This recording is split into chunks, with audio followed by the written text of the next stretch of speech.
اس زمانے میں لوگ یہ چاہتے ہیں کہ معاشرہ اچھا ہو، معاملات درست ہوں، اخلاق لوگوں کے پاکیزہ ہوں، لیکن ان تین چیزوں کو چاہنے کے لیے لوگ محنت ہر زمانے کے اعتبار سے کرتے ہیں۔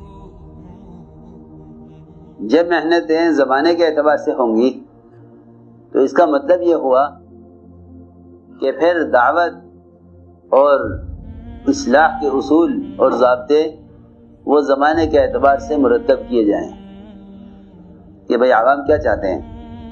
میری بات توجہ سننا بول۔ لوگ معاشرے کی اصلاح چاہتے ہیں، معاملات کی درستگی چاہتے ہیں، لیکن اس کے لیے ہر زمانے کے اعتبار سے اس کا ایک نظام قائم کرتے ہیں اور اس کے لیے نئے نئے طریقے، نئے نئے تجربے، نئے تجربے لوگ اختیار کرتے ہیں۔ حالانکہ ہر شخص کے سوچنے کی بات یہ ہے کہ اگر تم چاہتے ہو معاشرے کی پاکیزگی اور اخلاق کی بلندی اور معاملات کی صفائی، تو ان تین لائنوں میں اصلاح کے لیے ہمیں پلٹ کر جانا پڑے گا محمد صلی اللہ علیہ وسلم کے زمانے اور آپ کے طریقے اصلاح کی طرف۔ اس لیے کہ ابوبکر صدیق رضی اللہ عنہ خود فرماتے ہیں کہ اس امت کے بعد والے کبھی سدھر نہیں سکتے اور ان کی اصلاح ہو نہیں سکتی جب تک یہ وہ نہ کریں جو اس امت کے پہلو نے کیا ہے۔ اصلاح اور تربیت کے لیے، منکرات کے ماحول کو ختم کرنے کے لیے ہمیں پلٹ کر اس طریقہ محنت کی طرف آنا پڑے گا جو طریقہ محنت محمد صلی اللہ علیہ وسلم اور آپ کے صحابہ کا ہے۔ اس لیے کہ اللہ رب العزت نے ہدایت کا وعدہ اپنے راستے کے جہد پر کیا ہے۔ وہ جہد کیا ہے؟ وہ جہد کیا ہے؟ اس زمانے میں لوگوں کا خیال یہ ہے کہ کسی بھی ذریعے سے دین کی بات لوگوں تک پہنچا دی جائے تو دین قائم ہو جائے گا۔ یہی وجہ ہے کہ دین کی محنت مسلمانوں کے جان اور مال کو کھپانے کے راستے سے ہٹ کر وہ سب کا سب خرچ ہو رہا ہے دنیا پر، اور دنیا کا بہت تھوڑا سا حصہ وہ خرچ ہو رہا ہے دین کی نشر و اشاعت پر، دین کو پھیلانے پر۔ میری بات توجہ سننی ہوگی۔ مسلمان براہ راست، جس کو اللہ رب العزت نے ہمیشہ سے انسانیت کی ہدایت کا ذریعہ بنایا ہے، یہ براہ راست ہدایت کے لیے استعمال نہیں ہو رہا، بلکہ مسلمان استعمال ہو رہا ہے دنیا کے لیے اور دنیا استعمال ہو رہی ہے دین کے لیے۔ اتنا مال دین کی نسبت پر خرچ کر لو۔ لوگ دین پر خرچ کرنے کے لیے دنیا کمانے کو دین سمجھتے ہیں۔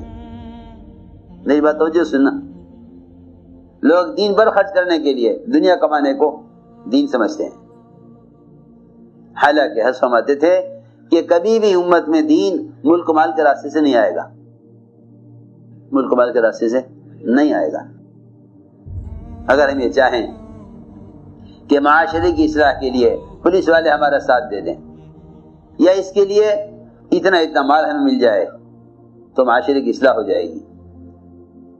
میری بات یاد رکھو، جب بھی یہ امت ہدایت کے لیے محمد صلی اللہ علیہ وسلم اور آپ کے صحابہ کے طریقے سے ہٹ کر سوچے گی تو امت ہدایت پر آ نہیں سکتی۔ سارے ماحول کی اصلاح کے لیے اور سارے معاشرے کی اصلاح کے لیے بجائے نئی نئی ترکیبیں سوچنے کے، یہ سوچنا چاہیے کہ دور نبوت میں تربیت کا کیا طریقہ تھا، کیا اعمال تھے، کیا ماحول تھا وہ جس میں نئے آنے والوں کو رکھا جاتا تھا اصلاح و تربیت کے لیے۔ کیونکہ محمد صلی اللہ علیہ وسلم امت کے لیے صرف دین نہیں لائے بلکہ دین کی محنت بھی لائے۔